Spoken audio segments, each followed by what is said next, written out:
नमस्कार मित्रों, sir CPRS Kota में आपका एक बार फिर हार्दिक स्वागत है। जैसे कि आप जानते हैं कि पिछली बार हमने YouTube सीरीज शुरू की थी और YouTube सीरीज 1 के साथ इसकी शुरुआत हुई थी।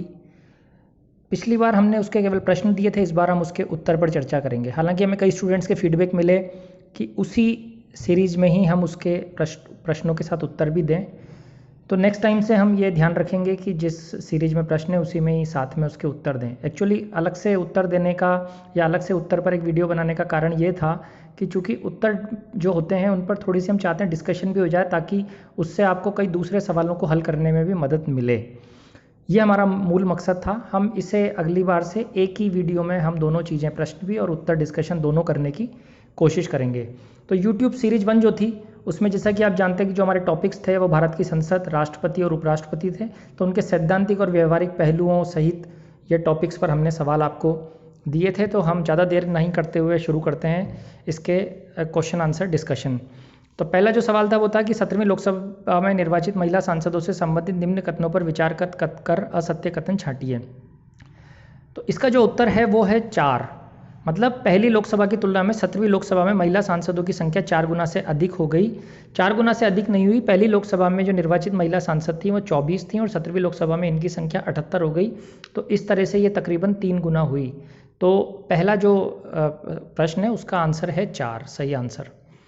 दूसरा जो प्रश्न है वो है देश के कुल कितने प्रधानमंत्री किसी न किसी समय राज्यसभा में सदन के नेता भी रहे हैं।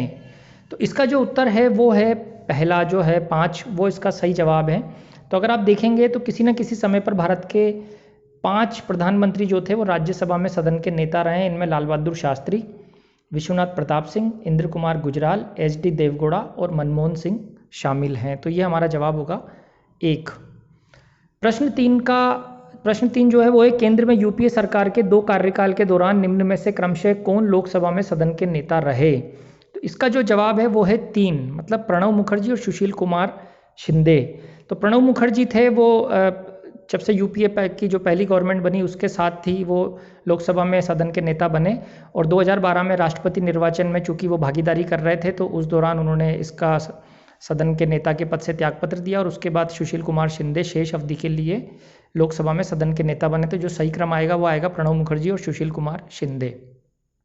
नेक्स्ट क्वेश्चन था कि भारत में कितने राज्य ऐसे हैं जहां राज्यसभा की मात्र एक सीट है। तो इसका जो उत्तर है वो है 1। तो मतलब भारत में कुल 8 राज्य ऐसे हैं जहां राज्यसभा की मात्र एक सीट है। तो ये कौन से राज्य हैं? अरुणाचल प्रदेश, गोवा, मणिपुर, मेघालय, मिजोरम, नागालैंड, सिक्किम और त्रिपुरा। इन राज्यों में राज्यसभा की मात्र एक ही सीट है। 5वां प्रश्न है कि राजस्थान में राज्यसभा की 10 सीटें, देश का ऐसा दूसरा राज्य कौन सा है जहां राज्यसभा की 10 सीटें है। तो इसका जो उत्तर है वो है उड़ीसा। तो उड़ीसा में भी 10 सीटें हैं।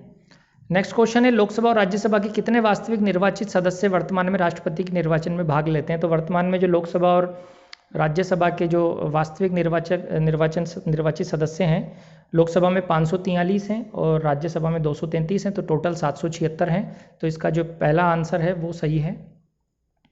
7वां प्रश्न है कि निम्न में से कौन से राष्ट्रपति पूर्व में लोकसभा अध्यक्ष भी रह चुके हैं। तो नीलम संजीव रेड्डी ऐसे राष्ट्रपति थे जो पहले लोकसभा अध्यक्ष भी रहे।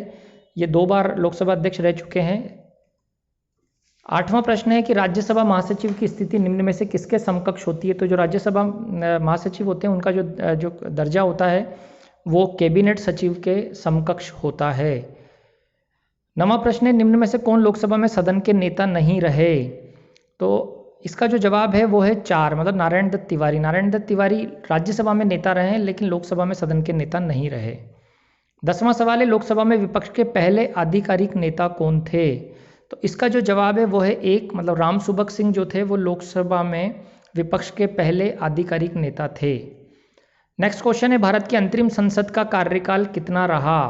तो भारत की जो अंतरिम संसद का कार्यकाल था इसका आंसर है 1, मतलब 26 जनवरी 1950 से 16 अप्रैल 1952 तक, 17 अप्रैल 1952 तक भी हो सकता है इसका आंसर, तक भारत की अंतरिम संसद का कार्यकाल रहा। क्योंकि हम सब जानते हैं कि संविधान सभा जो थी वो 26 जनवरी के बाद भारत की अंतरिम संसद में या अस्थायी संसद में तब्दील हो गई थी और 17 अप्रैल को जाके नई लोकसभा, जो पहली निर्वाचित लोकसभा थी, उसका गठन हुआ था।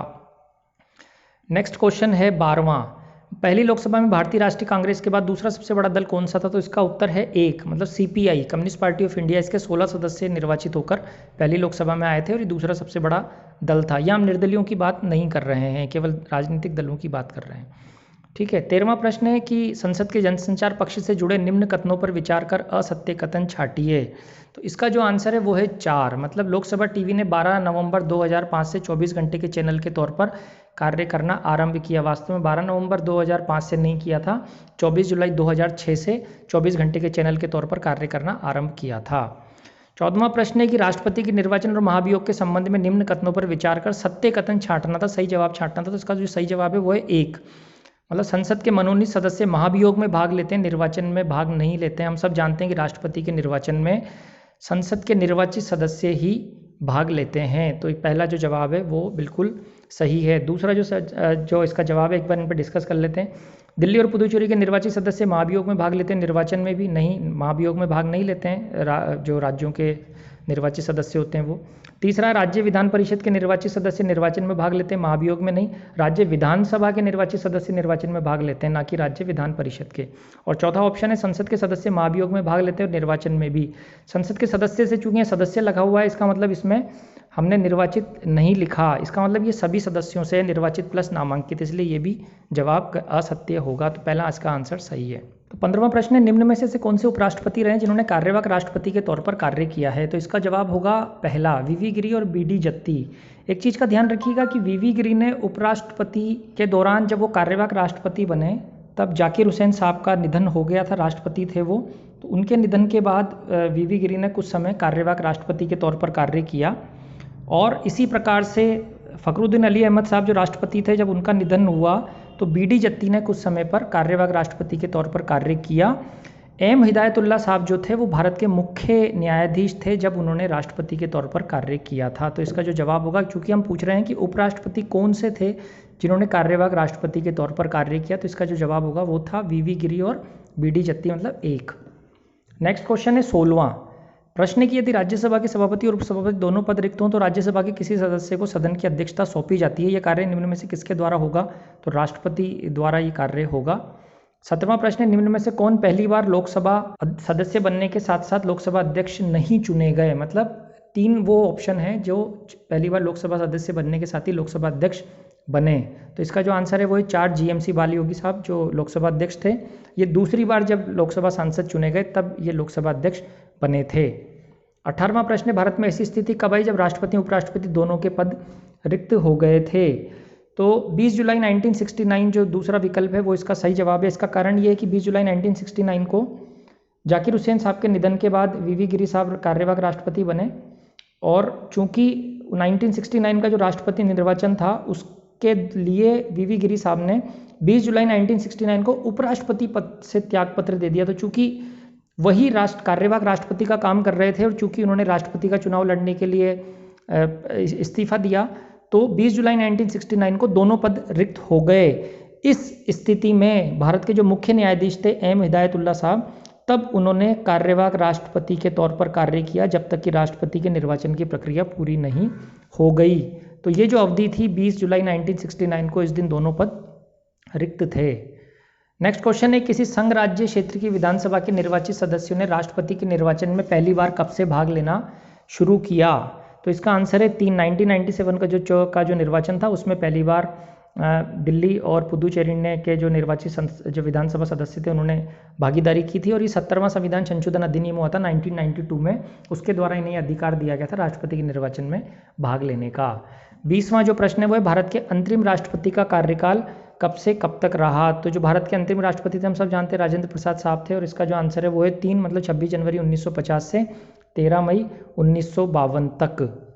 नेक्स्ट क्वेश्चन है, भारत में पूर्व राष्ट्रपति के पुनः राष्ट्रपति पद पर निर्वाचन के संबंध में कौन सा कथन सही है? तो जो इसका आंसर है वो है 3, मतलब अगर कोई पूर्व राष्ट्रपति भी पुनः राष्ट्रपति पद के निर्वाचन में भागीदारी करना चाहे और अगर वो करना चाहे तो कर सकते हैं, उनका पुनर्निर्वाचन हो सकता है और कितनी भी बार हो सकता है। भारत इस तरह का कोई प्रावधान नहीं है कि भारत में राष्ट्रपति कितनी बार राष्ट्रपति बन सकते हैं। ठीक है, नेक्स्ट क्वेश्चन है 22वां। ये क्वेश्चन कहता है कि उपराष्ट्रपति के निर्वाचन में राष्ट्रपति के निर्वाचन की तुलना में संसद के कितने प्रतिशत अधिक या कम सदस्य भाग लेते हैं? तो जाहिर सी बात है राष्ट्रपति के निर्वाचन में संसद के निर्वाचित सदस्य भाग लेते हैं और उपराष्ट्रपति के निर्वाचन में नामांकित प्लस निर्वाचित दोनों सदस्य भाग लेते हैं। तो उपराष्ट्रपति के निर्वाचन में 790 सदस्य भाग लेते हैं, जबकि राष्ट्रपति के निर्वाचन में 776 संसद सदस्य भाग लेते हैं। इस तरह से राष्ट्रपति उपराष्ट्रपति के निर्वाचन में 1.80% अधिक सदस्य भागीदारी करते हैं, मतलब 4 उसका उत्तर सही है। 23वां प्रश्न है, राष्ट्रपति पद के अभ्यर्थी के लिए नामांकन पत्र के साथ जमानत राशि का प्रावधान कब से किया गया? तो 1974 के बाद से जमानत राशि का प्रावधान किया गया, उसके पहले कोई प्रावधान इस प्रकार का नहीं था। तो इसका जो आंसर होगा वो होगा 2।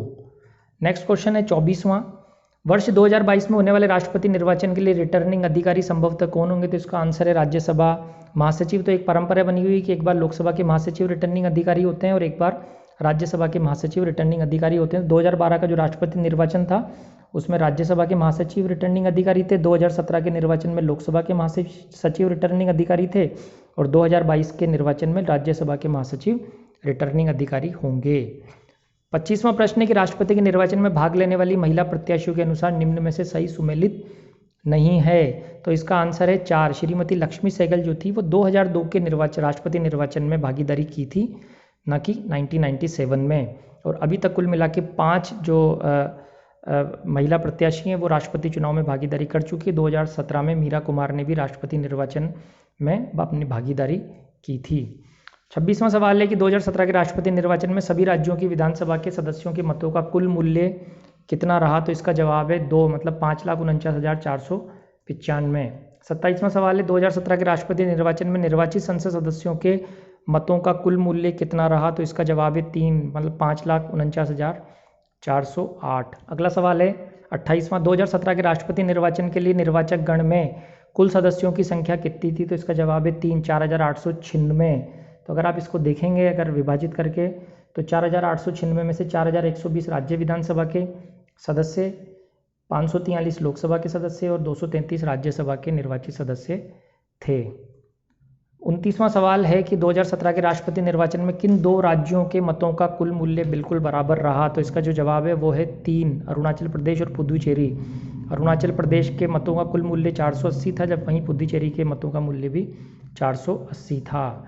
30वां सवाल है राष्ट्रपति निर्वाचन में किस राज्य की विधानसभा के प्रत्येक सदस्य के मत का मूल्य क्रमशः अधिकतम और न्यूनतम रहा? तो इसका जवाब है 3, उत्तर प्रदेश और सिक्किम।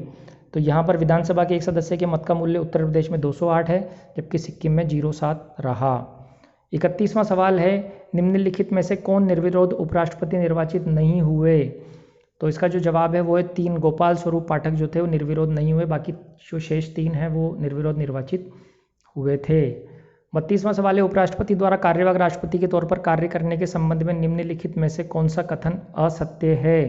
तो इसका जो जवाब है 3, उपराष्ट्रपति राष्ट्रपति का पद रिक्त होने पर पूर्व राष्ट्रपति के शेष कार्यकाल तक उस पद पर बने रहते हैं। नहीं, उपराष्ट्रपति अगर राष्ट्रपति के रिक्त पद पर अगर निर्वाचित होते हैं तो उस पूरे कार्यकाल 5 वर्ष के कार्यकाल के लिए उस पद पर बने रहते हैं, ना कि शेष कार्यकाल के दौरान उस पद पर बने रहते हैं। 33वां सवाल है मूल संविधान में उपराष्ट्रपति का निर्वाचन संसद के दोनों सदनों की संयुक्त बैठक के द्वारा करवाने की व्यवस्था की गई थी। इस प्रक्रिया को किस संविधान संशोधन अधिनियम द्वारा परिवर्तित किया गया? तो इसका जो जवाब है वो है तीसरा ऑप्शन इसका सही है, 11वां संविधान संशोधन अधिनियम द्वारा इसको प्रक्रिया को परिवर्तित किया गया।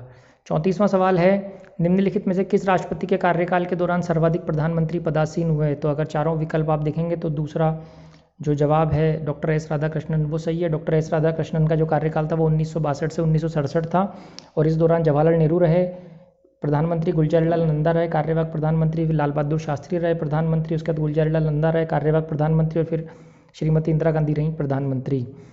35वां सवाल है कि निम्नलिखित में से किन 2 राष्ट्रपतियों के कार्यकाल के मध्य सर्वाधिक कार्यवाहक राष्ट्रपतियों ने कार्य किया? तो जिसको जो जवाब है वो है 3, जाकिर हुसैन और वीवी गिरी। तो जाकिर हुसैन और वीवी गिरी के मध्य वीवी गिरी ने भी कार्यवाहक राष्ट्रपति के तौर पर काम किया और एम हिदायतुल्लाह ने भी कार्यवाहक राष्ट्रपति के तौर पर कार्य किया। तो मित्रों ये थे हमारे हल। उम्मीद है आपको पसंद आए होंगे, आपको मदद मिलेगी।